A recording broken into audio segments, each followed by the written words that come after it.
Em qual história sobre a criação do universo se acredita? A ciência sugere que há quase 14 bilhões de anos todo o cosmos estava concentrado em um único ponto, denso e incandescente, que explodiu e continua se expandindo até hoje. Alguns acreditam que o mundo surgiu em uma semana de trabalho divino. A luz no primeiro dia, os céus no segundo, a terra, as águas, o sol, os animais, até que Deus descansou e abençoou o sétimo dia. Na Grécia, tudo veio do caos. No Egito Antigo, de um oceano chamado Num. Nas terras maias, o mundo era só água e silêncio, antes dos deuses tomarem a palavra. Cada cultura encontra um jeito de desenhar o contorno do início dos tempos. O nome disso é cosmogonia, estudo ou narrativa sobre a origem e formação do universo, do sistema solar e de tudo que existe. O termo vem do grego cosmos, que é mundo, e gonia, que é criação. Segundo a história dos Maguta, os Ticuna, eles foram pescados. Na criação deles, eles foram pescados dos rios, todos os animais e os Ticuna também, os Maguta. Os povos do Alto Xingu nasceram 6 homens e 6 mulheres através dos troncos das árvores. Os Mebengocré vieram das estrelas, é o povo das estrelas. E assim por diante, cada povo tem uma cosmogonia. E eu contando dessas diversas cosmogonias, aí teve alguém que falou assim, nossa, que interessante. Eu falei, o quê? Eu falei, são criativos, né? Eu falei, não tem nenhuma diferença da cobra falante, do povo que é expulso de um lugar chamado paraíso, certo? Da virgem grávida, uma costela, da mulher que nasceu da costela, o outro veio da árvore, é criativo, da costela não. E então, para dizer assim, existem muitas verdades, e não só uma. E dentro de todas essas verdades, eu gosto de todas elas. Poder ver o mundo de uma forma bem diversificada, e não apenas única. É assim. Não, não é assim. É diverso. O ser humano é diverso. A gente acabou de ouvir o fotógrafo e indigenista Renato Soares. Através da lente e do olhar dele, a gente consegue se aproximar da diversidade do nosso próprio povo. Eu sou o Juan Madeira e esse é o Contornos, um retrato diferente a cada episódio. Eu quero te pedir uma coisa. O podcast vai ser sempre gratuito, mas se você achar que esse trabalho vale a pena, pode apoiar a produção no apoia.se/Juan Madeira, ou simplesmente seguindo, avaliando e compartilhando esse episódio com quem você acha que vai curtir. O Renato Soares é de Carmo do Rio Claro, cidade que fica a pouco mais de 70 quilômetros de Passos, onde eu fui criado, e acompanhado da minha mãe, Adriana Dias, que já fez um podcast comigo sobre a Rosalina Butironi. Eu fui trocar uma ideia com o Renato. Ele conheceu a fotografia em 1986 e desde então roda o Brasil para retratar as diferentes formas de expressão cultural dos povos indígenas. Inclusive, tem algumas fotos incríveis do Renato no meu Instagram, que é @juanmadeira_, e claro, no perfil dele, @Renato_Soares_foto. Sabe aquele filme A Vida Secreta de Walter Mitty, com Ben Stiller? Então, no filme o personagem trabalha na revista Live e vive imaginando grandes aventuras até que precisa viajar ao mundo para encontrar um fotógrafo renomado, vivido pelo Sean Penn. Tem uma cena famosa que esse fotógrafo prefere não tirar a foto de um belo animal só para viver e apreciar o momento. O Renato brincou comigo que roubaram essa cena da vida dele. Quando ele aquela cena que ele tá vendo um leopardo das neves, eu olhei e falei, pô, filho da puta, roubou da minha vida? Não, na verdade, muitos fotógrafos pensam assim. Porque não tem como você registrar tudo. Dizer as mais belas fotos do mundo foram feitas pelo fulano, ciclano. Não, isso é mentira. O maior fotógrafo do mundo é o fulano de tal, também é outra mentira. Porque todos os olhares são diferentes. Então não existe o melhor, não existe o maior. O que existe são olhares diferentes, pensamentos diferentes, quereres diferentes. É como outro dia me perguntaram qual que é a sua melhor fotografia. Eu falei, ainda não fiz. Ainda na próxima. É aquela que não existe, porque eu não fiz. A foto mais bonita que eu já vi, eu não apertei o botão, porque era tão bonito, tão bonito, tão bonito, que eu guardei só para mim, na memória. Isso não é brincadeira, não. Eu já fiz isso algumas vezes. Eu lembro de uma amiga minha que olhou e falou, nossa, Renato, fotografa, olha que lindo. Eu olhei, fiquei olhando. Falei, não, isso daqui é para eu olhar, não é para fotografar. Não vou mostrar isso para ninguém, isso é meu. Esse momento é meu, é seu, é nosso. Não fotografe não, olha.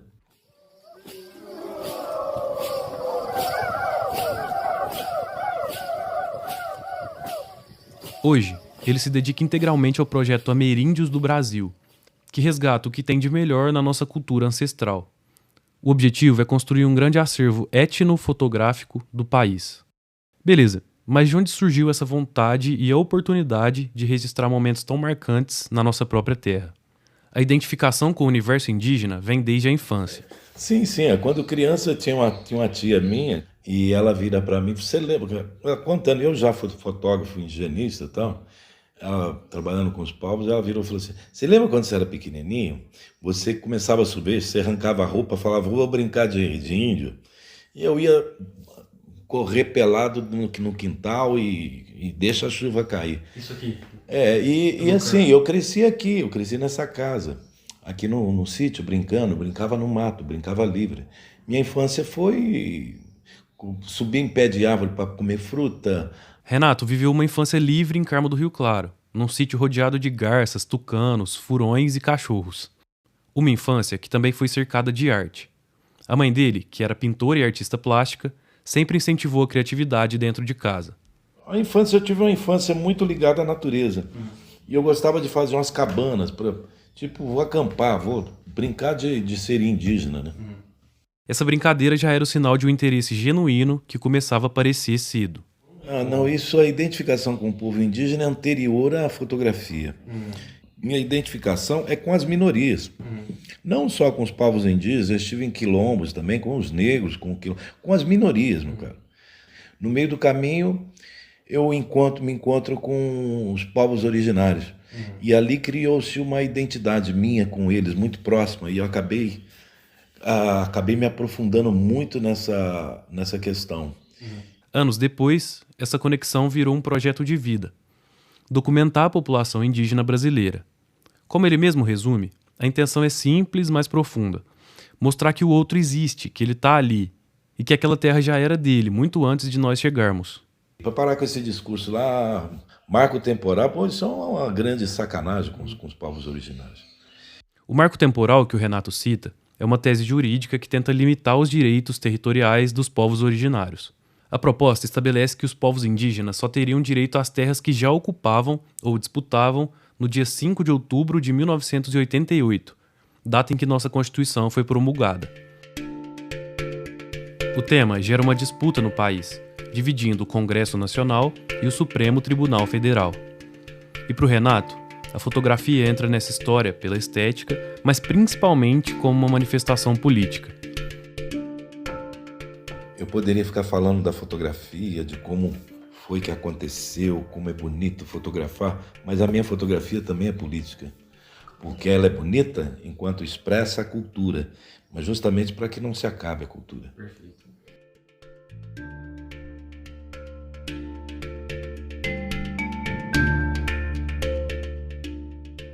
E é justamente para registrar e preservar essa memória que ele criou o projeto de documentar os povos indígenas no Brasil.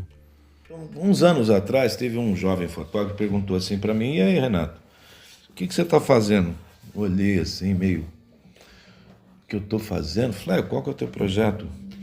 Falei: meu projeto? Eu tenho um projeto só. Ele olhou assim: como assim? Você faz tanta coisa? Falei: mas é dentro de um único projeto. Meu projeto é documentar toda a população indígena do Brasil. Ele olhou e falou: mas isso é impossível. Eu falei: então, no seu pensamento, o que não é impossível, o que é impossível, então não vou nem te perguntar o que você está fazendo, porque você já está colocando empecilhos. Não sairia nem de casa, né? É. Aí ele olhou, ficou meio assim, falou: meu amigo, cria um projeto que ele faça sentido com a tua vida. Porque é a tua vida, não é a minha. Não é a do outro que vai ver a tua foto. Tem que fazer sentido para você. Não estou preocupado com o sentido do que eu quero dar à minha vida. Eu não faço outra coisa. De vez em quando eu paro para fotografar. Me convidaram para fotografar azeite, eu fui. Me convidaram para fotografar uma pousada, eu fui. Mas esse é um passeio, porque eu gosto da fotografia. O meu projeto é esse. De vez em quando eu tenho que fazer outra coisa para sair de férias, mudar o foco. Isso também me deixa um pouco mais... Ufa, que gostoso, né? Mas, apesar de ter entendido desde cedo essa vontade de viver com a câmera na mão, ele nunca se imaginou exatamente como um fotógrafo profissional. O que eu imaginava eram viagens e aventuras. Hoje, o Renato nem sabe quantificar quantas viagens já fez ao longo da carreira. Eu já subi o Monte Roraima, o Pico da Neblina, já cruzei o Rio Amazonas de cabo a rabo, de lá quando entra no Brasil, o Caiá de Maranon vira Solimões, para Barra até a Foz no Amapá, e já subi o Negro também, já rodei o Rio Xingu, Tapajós, vários rios, já entrei na floresta, já andei todos os 9 estados do território amazônico e todos os estados do Brasil. Eu já estive no Brasil inteiro, tudo quanto é cantinho, todas as capitais, não sei quanto eu já viajei. E tem alguma viagem, momento, que é muito marcante, com talvez em uma troca com alguém ou em um momento? Todos. Não tenho como quantificar o melhor, o mais legal, o mais... Não existe. Sempre os novos encontros são bem-vindos. É no meio dessas viagens e encontros que o trabalho ganha forma. O Renato faz um contato direto e profundo com os povos originários, construindo uma relação de confiança para conseguir retratar o cotidiano e a vivência das aldeias. Em uma entrevista ao Marcelo Taz no programa Provoca, o Renato explicou como conquista essa abertura, lembrando de uma frase que ouviu da também fotógrafa Maureen Bizilia. E ela diz assim: você conseguiu fotografar a intimidade dos povos indígenas. Aí eu olhei aquilo, falei, porque você vai ver, vamos lá, no começo da minha fotografia dos povos originários, eu retratei de tudo um pouquinho e também fotografei a morte. E eu não gostei daquilo que eu vi. Essa passagem marcante aconteceu em uma aldeia Crahu, no momento em que uma criança pequena morreu no colo da avó. E ele fotografou aquele último suspiro. Então ela dá o último suspiro. E eu ali estava fotografando e eu queria levar essa criança para a cidade, para o hospital, mas eles não deixaram, porque a criança, segundo eles, ia morrer. E num frame assim, eu fiz uma fotografia, escorria dos olhos da avó uma lágrima, e ela para no ar aqui, e a criança dá o último suspiro. A fotografia é muito icônica, preto e branco, aquele preto e branco clássico, mas aquela fotografia dura. Quando eu revelei aquilo e ampliei, eu vi que no reflexo da gota, da lágrima, se refletia quase que o ambiente ali. E eu olhei e falei assim, e um amigo falou assim, nossa, essa fotografia é prêmio. E eu olhei aquilo e não gostei. E eu não ganhei o prêmio porque eu não coloquei aquela fotografia para prêmio. Por quê, hein? Porque o que te causou aquela imagem? Me causou uma transformação. A partir dali eu comecei a fotografar o que o outro tem de melhor. Por que a miséria? Sei. O maior prêmio da fotografia é dado a maior desgraça humana, a guerra. Por que a miséria? Por que a morte?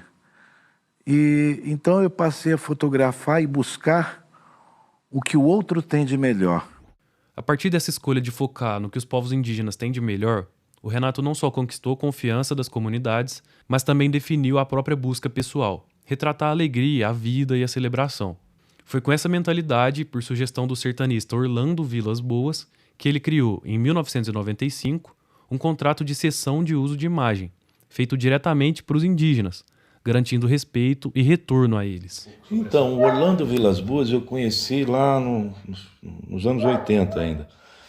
E ali eu travei uma amizade, uma relação de amizade muito forte.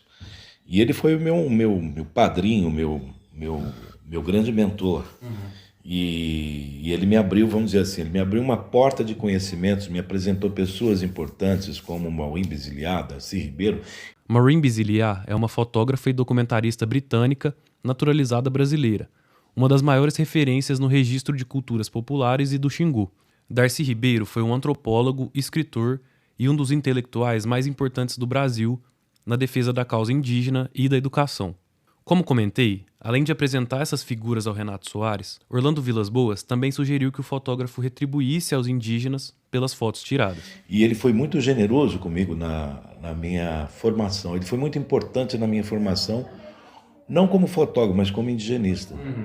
E foi através dele que eu criei o sistema de pagar pelo direito de uso de imagem.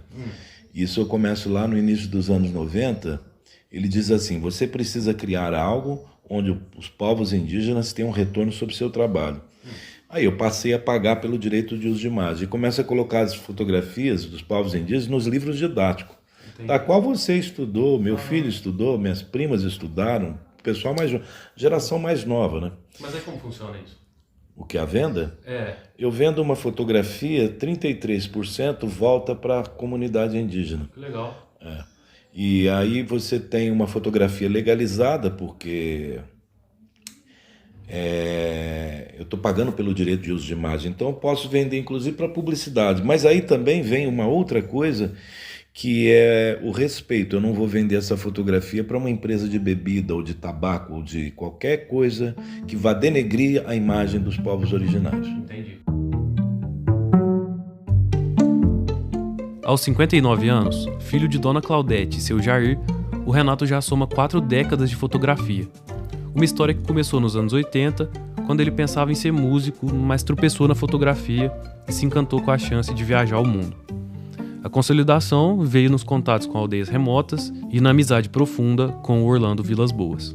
De lá pra cá, o trabalho ganhou o mundo em livros, documentários e grandes exposições. Eu vejo como algo normal, porque foi acontecendo. Também não planejei.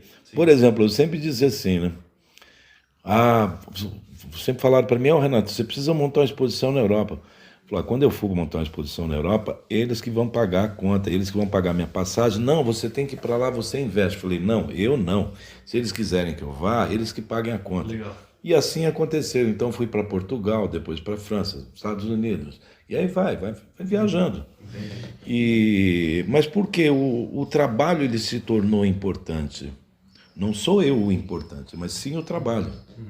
Você consegue ver o trabalho dele no Instagram, @Renato_Soares_foto, e no meu, @JuanMadeira_, onde eu separei algumas imagens que mais gostei. Inclusive, também tem fotos lá da casa onde o Renato cresceu e onde a gente gravou essa conversa. Em uma das paredes, tem uma pintura baseada em uma foto dele, com várias crianças olhando para a câmera. É lindo. Eu não teria como fazer aquelas fotografias, esses olhares diversos. Isso é uma pintura de um amigo meu que ele fez baseado numa fotografia minha. Você não tem como atingir e olhar para esses olhares sem estar lá com o outro. A minha fotografia, ela depende muito da intimidade, depende muito da pessoa confiar em mim, porque é uma troca. É uma troca de cumplicidade, de pensamentos e tal. E isso daí só acontece quando você se desnuda para o outro. Você tira o seu preconceito, você joga a tua casca lá para fora, joga a tua roupa para fora e entra nu naquele outro mundo. É como se você nascesse lá para aquilo. Eu sempre trabalhei dessa forma, que é uma maneira de enaltecer a beleza dos povos originários. É um conjunto de ações, né? O Renato encerra essa reflexão lembrando que, no fim das contas, a câmera é só a ferramenta e o que importa mesmo não é o fotógrafo, mas quem está do outro lado da lente. Quando eu achar como eu sou importante para eles, aí não existe mais o fotógrafo, aí é o ego, aí desculpa o palavreado, aí fudeu. Não, as pessoas têm que entender que o trabalho que você executa é importante, sim. Você é importante, sim, mas você não pode se dar tanta importância. Você tem que dar importância ao que ele leva. É o outro. A imagem que eu trabalho é do outro. Olhar para o outro, pensar no outro. Esquece o eu, é o outro.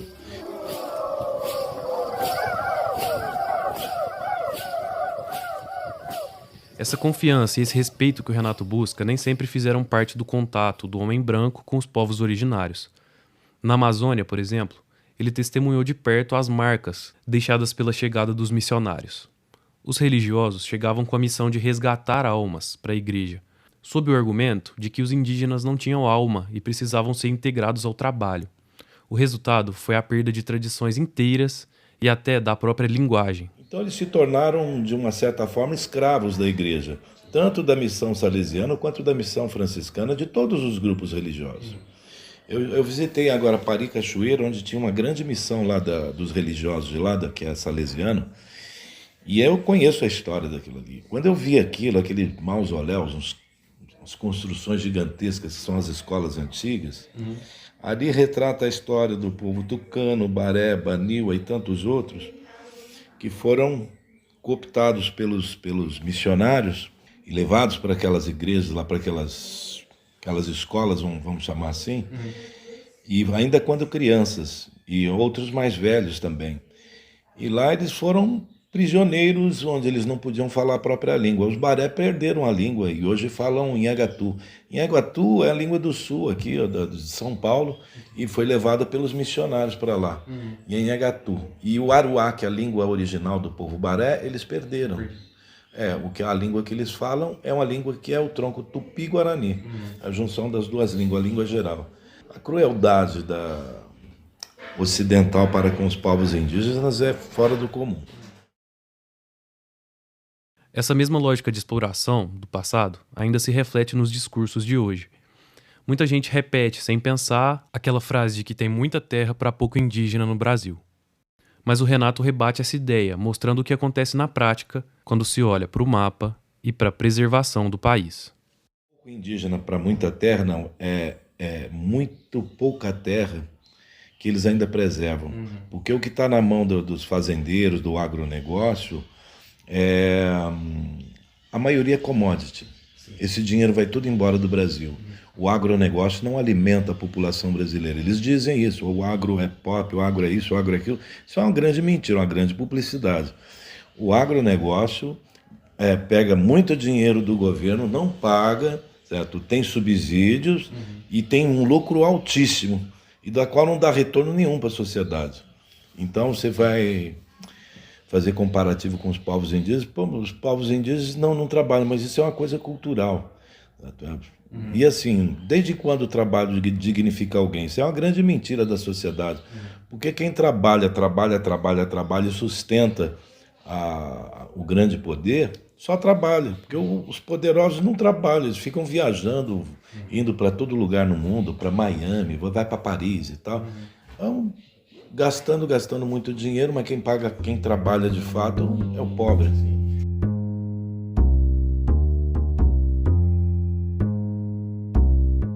Caminhando para a parte final desse encontro, o Renato deixou uma lição. O olhar de um fotógrafo se constrói com a técnica e a câmera na mão, mas principalmente com a bagagem que ele carrega. Para quem quer criar, produzir arte ou contar histórias, o conselho dele vai muito além de ficar preso a técnicas. Eu diria assim para todos que da turma da fotografia, você quer aprender a fotografar? Fotografe. Estude. Não estude só fotografia, não. Estuda o que você quer fotografar também. Que adianta você vai fotografar se você não sabe o que você está fotografando? Então estuda só fotografia, estuda geografia, estuda da geomorfologia, estuda ciências, estuda poesia, música, artes. Todos os estudos são importantes. Eu sou autodidata. Eu não me formei em faculdade, mas eu estudo de tudo. Eu gosto de conhecimento. Conhecimento é algo fascinante. Perfeito. E tem que ser passado adiante. Essa ideia de encarar a vida como uma grande jornada explica bem a forma como ele lida com o futuro. A vida é uma viagem. Meu modo de ver é assim, qual viagem você quer? Certo? Desde que você nasceu, você começou a sua viagem. Que viagem você quer da sua vida? A minha, eu sei qual que eu quero. E é para frente. Passado são as coisas que você carrega para contar histórias. Futuro não existe. Porque ele não aconteceu, então não tem como planejá-lo, não tem como domá-lo. O fotógrafo indigenista tem planos para fazer uma grande exposição em 2028, que já está organizando. Também produzindo um livro aqui, outro material ali, mas sem se prender a planejamentos rígidos. E quando você planeja demais e a coisa não dá certo, a tendência é frustração. Sim. E eu, como não tenho tempo para me frustrar, então parei de contar a vida, inclusive. Um dia eu vou morrer. Mas quando chegar lá, chegou lá. Aqui, agora eu não tenho tempo a perder. Se eu fizer isso, tô lá cagando no mato para essas coisas. Não. Como ele mesmo costuma resumir essa síntese de quem ele é. Eu entendi da minha vida que eu sou mais indigenista que fotógrafo. Sim. E que dentro dessa história toda eu sou mais aventureiro que indigenista e que fotógrafo. Sou um viajante, né? Logo depois da nossa entrevista, a gente se despediu. No dia seguinte, o Renato já estava a caminho de mais uma expedição. Não, eu tô indo amanhã pro Xingu. Saio amanhã, devo chegar lá. Mas no meio do caminho eu vou parar em Goiás Velho, como eu gosto de lá, tá, para dar uma parada. Terra de Cora Coralina, vou dar uma passeada ali. Aí vou pro Xingu. Lá eu vou fazer um trabalho com os Waurá durante um período ali de um mês. De lá eu saio, vou pro Chavante. Aí depois do Chavante eu vou tirar umas férias, tomar um banho de mar lá na Bahia, aproveitar para encontrar com os Pataxó. Mas assim, mais do que isso eu não sei. Pode ser que eu pare no caminho no Piauí. Aí você fala, mas que caminho doido é esse? Eu não sei. Pode ser que me dê vontade de ir até lá, na Serra da Capivara. Mas não é certeza, não é certo.